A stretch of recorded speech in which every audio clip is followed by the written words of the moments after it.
You're listening to How to 20-something, the best podcast that helps both men and women navigate their 20s and learn how to adult across all aspects of their lives. We're going to focus on career, relationships, finances, fitness, nutrition, and all of the common challenges and obstacles a typical 20-something will face in this post-college life. I'm your host, Jess Diamond, and I am the CEO and founder of Jess Diamond Coaching, where I help young professionals get their shit together, gain their confidence, and own their life. No one prepares you for this adulting world, so allow me to help you feel like you are no longer a chicken running around with its head cut off, and that you actually know what the hell is going on and what your next step to take is. Welcome to How to 20-something.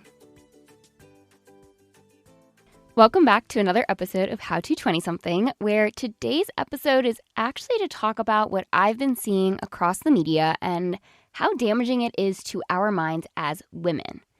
And before I actually dive into this episode, I want to give a trigger warning that I will be discussing bodies, eating disorders, and other things related to being skinny, so please stop listening if you do not want to hear about any of this, or if it is a triggering subject for you. I've honestly gone back and forth about even releasing this episode because it's not a comfortable subject for me to talk about, but it's an important one to discuss with all of you, and that's why I am deciding to go ahead and release it. This episode is that the skinniness epidemic is back. Dun dun dun. The accessibility of GLP-1s like Ozempic, Mounjaro, tirzepatide, whatever name you want to call it, is creating a mass exodus of obesity across the US, whether you're taking those drugs or not. Now, you might be thinking, Jess, isn't it a good thing if fewer people are struggling with obesity because of these medications? And in some cases, yes. These drugs can absolutely be helpful when used appropriately under medical supervision and in conjunction with a nutritionist or a coach and a personal trainer.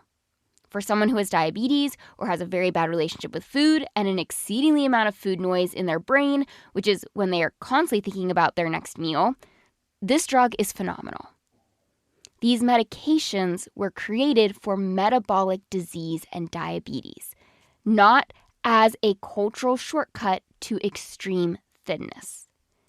Unfortunately, I did feel called to make this episode on this particular subject because of the people who are using this drug who aren't obese or aren't diabetic and simply do not want to have to think about food or are using it to lose those last 5 to 10 pounds. I started creating this episode shortly after the Oscars, and it was where celebrities' bodies were being flaunted and honestly criticized, but then those criticizing the bodies were getting criticized for criticizing.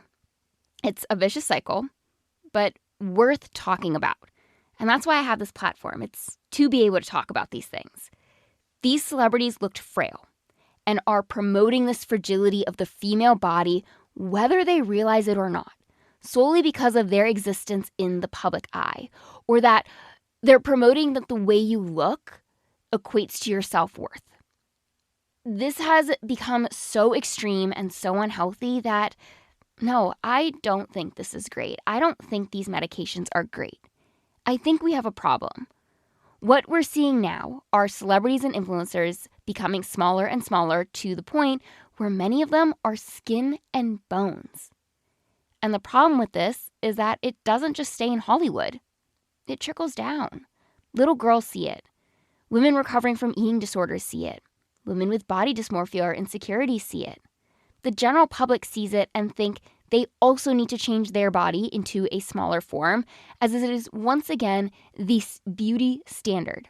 That if your bones aren't showing or you're not a size 0 or 2, then you're not beautiful. And again, I wanted to use this platform of my podcast to discuss what you might not know, what's really going on behind closed doors, and that is skinny does not mean healthy. It's possible that, logically you know that people with eating disorders have exemplified that, and now for some reason, skinniness is justified when it's through weight loss drugs. Did you know that someone can be overweight and anorexic? Or have a healthy body weight and be anorexic? It's a disease that is not only in the form of seeing rib cages, spines, and shoulder bones, but this episode is on those shoulder bone moments. And constantly being shown women in the public eye getting smaller and smaller does change your relationship to your own body. Now, before I get any backlash for this episode around how you shouldn't comment on other people's bodies or body positivity or whatever, by refusing to have an honest conversation about what healthy actually looks like, we leave people, especially young women, vulnerable to harmful standards being pushed by the media. This is also not to say that you can't be naturally skinny. There are people who are naturally skinny. That's not who I'm talking about here. Some people are genetically predisposed to smaller frames and always have been. Their bodies function well at that set weight point. They have energy, stable hormones, and healthy markers. But there is a difference between being naturally thin and forcing your body to be smaller than what it wants to be. Your body has a natural range where it functions best as you take care of it to the best of your ability. Where you have a regular period, good energy, clear skin, strong nails, healthy hair. And when you push it below that range through extreme restriction, over-exercising, or medication misuse, your body starts paying the price. Bones become weaker, hormones become disrupted, women lose their menstrual cycle, energy drops, libido drops, skin and hair health decline, you're cold all the time, your bones are showing. Your fucking bones are showing. It's not safe. It's not healthy. And I'll admit, I am someone who does teeter on the naturally skinny side. So maybe I'm not the best person to talk about this, but I also think I am because of the industry I've been in for the last 6 years. I was super, super petite growing up. I wore kid sizes until I was 15 or 16 years old, and as I've managed my stress levels over the last year, my body has been naturally losing weight and looking more like what I'm used to it looking. Before I moved to Charlotte, and that's when a lot of the stress happened. But I can confidently say I'm healthy. And here's what I mean. I have a regular period. I am going up in weight in all of my lifts at the gym. My skin is clear. I have energy for anything I want to do. I'm not getting sick all the time. I don't restrict foods unless I'm allergic to them. I'm not cold when it's 80 degrees outside. I can take a day off of working out and not lose my mind. Now, I haven't always been in this place, but these are the markers I use to explain what healthy skinny is. I'm the healthiest, strongest, most confident version of myself I've ever been. And when I hear other women say this, and I can see their relationship to their body, food, and exercise, I know they're lying not to me, to themselves. They are their smallest version, but they are most certainly not their healthiest. I have a personal training client who is super, super skinny, but you can tell she's naturally built that way because the biggest visible signs of who is naturally skinny and who isn't can first be noticed in someone's face. You don't need to ask this person questions about their period or strength or eating habits or whatever. You can immediately see a few markers. And the first one is a hollow face. Someone who is not naturally skinny looks malnourished. Their under eyes and their cheeks are caving inwards. They look like they're sunken in. Versus someone who is truly skinny has life in their face. There's a fullness to it.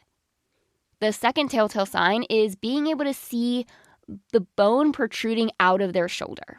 Right where their clavicle and their shoulders meet or their sternum is visible. So you can see their clavicle all the way through, and it looks very, very bony because it is. It is straight bone in their shoulders. There's no muscle, no fat, no meat in that area. Or you can see their sternum, which is the bone in the center of their chest. So you can usually see someone's ribs on their upper chest if they are naturally skinny or whatever. But seeing all of the bones very visibly and the sternum is different. Seeing someone's clavicle is different than being able to see the joint itself. You should not be able to see that on someone, even if they justify as always having a bonier upper body. because no one's upper body looks like that unless they are malnourished. Same thing applies to the rib cage and the sternum. You can also tell by looking at someone's butt. Again, I know this sounds like we're judging people's bodies, but it's just to give you a level of awareness of, hey, is this person actually healthy or is something else going on? So everyone has tissue in their butt, even if they don't have a big one. But it's also one of the first things you lose when you lose an excessive amount of weight without proper nutrition or proper strength training, and proper strength training, honestly. So a saggy or a bony butt versus a more plump, tissue and muscle-filled one is also a big sign that something's up. These were the first signs an old friend of mine was showing when she lost a lot of weight really quickly. We're talking 30 pounds in like 2 months when she didn't have 30 pounds to lose, and then continued to lose about 10 or 15 more after that. I'll say she probably had about 15 she could lose, but certainly not 30, and most definitely not at the speed she did. And she started showing horrible signs. Her face completely changed. It fully sunk in on itself. She no longer had the capacity to do anything anymore. Her skin was loose. Her bones were showing. She was cold all the time. The way she visibly changed actually made me so uncomfortable to be in her presence with, since I've had my own battles with my body and I was finally on the other end of that battle. But when you're seeing it firsthand, it really messes with your head. And that's why I'm making this episode. This friend, her habits changed too, and not in a good way, because she switched to chasing skinny. And that's what I fear all of these celebrities trying to bring skinny back are doing to other girls who idolize them. It is extremely triggering. And anyone who has ever had body image issues or eating disorders are stepping up and saying, this is not okay. This is very, very bad. We've gone backwards as a society. Where strong used to be the new skinny, skinny is once again the new skinny. Just like in the early 2000s. And I can confidently speak on all of this as someone in the fitness industry and who has had her own issues with her body and relationship to food and exercise. So yes, I've been naturally skinny my whole life, but that doesn't mean I haven't had my own demons where I find it appropriate to speak on this subject from my personal experience and from the work I do. And I know I said that a couple minutes ago that maybe I'm not the right person. But you're listening to me talk at this point, so keep listening because I changed my mind. I am the right person, and I am overly qualified to talk on this subject. I'd say Jeanette McCurdy says it best in her book. When it comes to knowing what someone else is going through without asking the questions, Jeanette McCurdy says it best in her book, I'm Glad My Mom Died, and that is when she says, it takes one to know one. When you've experienced your own struggles, whether you're on the other side of it or not, once you develop your own awareness, you can very easily point out who is currently struggling. This old friend of mine would body check, where she was constantly looking at herself in mirrors or reflections. She would randomly lift her shirt up and look at her stomach. And like I said, her cheeks caved in and face completely changed. Her shoulder bones were showing, her rib cage, her skin did not look good because she lost weight and muscle in very unhealthy ways, not even through the use of GLP-1s. But now her inner thighs and her arms are saggy and she looked terrible. It sounds harsh, I know. And if you look up Ariana Grande while starring in Wicked and are uncomfortable with her rib cage and sternum and shoulders, just know that's what this friend was looking like. She looked starved, malnourished, not healthy.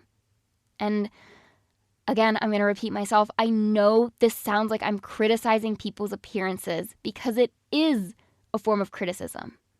And I understand that. But like I said, it does more damage to not have this conversation than for you to think I'm judging people's bodies. People pay me to look at their bodies. It's the industry I'm in, and it has actually helped me heal my relationship to my body. This episode is about understanding the difference between aesthetic trends and actual health, because health is not measured by how small you can make yourself. Health shows up in things like your health. It's not getting sick, or if you do, you can recover from illness pretty quickly. Your strength. Are you able to keep up with your workouts and improve in strength? Your hormone health. Do you have a regular period? Are your period symptoms minimal? Or do they derail you, where you have to cancel your plans? This is outside of other hormonal problems like Hashimoto's, hypothyroidism, endometriosis, etc. Your skin and nails. Is your skin breaking out with acne? Is your hair thinning? Are your nails constantly breaking? Your energy levels. Can you get through your day and feel good? Or is it getting harder and harder for you to get up and move around and get things done? Like being able to clean the floors or hang out with people and make plans. Now, I'm saying all of this to help you determine whose body you're idolizing and why their skinniness is deceiving you. There is a difference between being skinny and undernourished and losing weight in a healthy way that you can now begin to identify within yourself and what you're seeing. That's in the form of eating enough protein, 1 gram per pound of your body weight. You're not restricting food groups other than what's medically necessary for your unique body, like allergies. You feel like you can live your life fully. Eat in front of people. Eat 3 meals a day. Take a rest day from the gym or any form of movement without feeling bad about yourself. Versus the opposite, where you're not actually healthy, which include things like being cold all the time, feeling irritable, having brain fog, not having the capacity for life like you once did, and the reverse of any of the healthy markers I just described. Because here's the reality of the skinniness epidemic. You're seeing this dramatic weight loss through the use of GLP-1 or extreme weight loss practices, whether people are admitting to using it or doing them or not. Everyone looks skinny, and you're probably thinking, I want to look skinny too. This weight loss is loss of muscle and fat, which is what you absolutely don't want. Muscle keeps your body healthy, your metabolism functioning, your bones strong, and slows down the aging process. And you're also not seeing any of the late-term side effects. I have another personal training client who is a nurse, and she's been telling me that more and more people are coming in for surgeries with paralyzed intestines because the GLP-1 has slowed their metabolism and digestion down so much that their body has stopped the necessary functions to digest food. You don't know the repercussions of this drug or the actions that people are taking. All you're seeing is people losing weight. And if you're on your own weight loss journey, then you're going to be easily deceived. And besides, you should be chasing muscle gain, not weight loss. So don't be tricked by what you're seeing online. There's Facetunes, lighting, angles, poses, filters, other edits, and things going on beneath the surface that might hide what you can't see unless you actually knew that person behind closed doors. We are going down a very dangerous track as a society, and I want to be the one to help you set it straight. Because we were progressing so well as females with strong being the new skinny, and somehow, over the last year or two, we've regressed so far backwards. It's scary, it's upsetting, and it's misleading. If your body or someone's body looks fragile, if you can see their bones or your own bones, or even if someone close to you is asking you if you're okay, take it all as a warning sign. That old friend I was talking about, both me and her boyfriend, so the two closest people in her life, expressed our concerns. And she didn't want to hear it. She was convinced she was healthy. And she wasn't. And I'm telling you, my listener, right now, all of this because you need to hear it. You need to hear that these celebrities are not healthy, that skinniness does not equate healthiness, that you are so much more beautiful when you eat food and lift weights and have life in your body and face. So please ignore the media as best as you can and listen to me when I tell you that food is fuel and it's not something to fear, and a little bit of fat on your body is actually a good thing. You should not strive to take up less space. Health is not measured by how small you can make yourself. It's measured by how well your body supports your life. And I know that the internet is trying to tell you that the goal is to shrink yourself as much as possible. So what I want to tell you is to take up space. Skinniness is a trend. Health is not. Make your goal to be as strong as possible instead, and trust me, you'll be so much better off in the long term. And that is how I'm going to wrap up this episode. So if you liked what you heard, learned something new, or know someone who needs to hear this topic, then please share this episode, post it on social media, send it to a friend, just do something that helps me help all of the women, not even just 20-somethings out there who are struggling with their own version of the skinniness epidemic and who need to hear that it's okay to have curves. And as always, I can't wait to be in your headphones again next week with another brand new episode.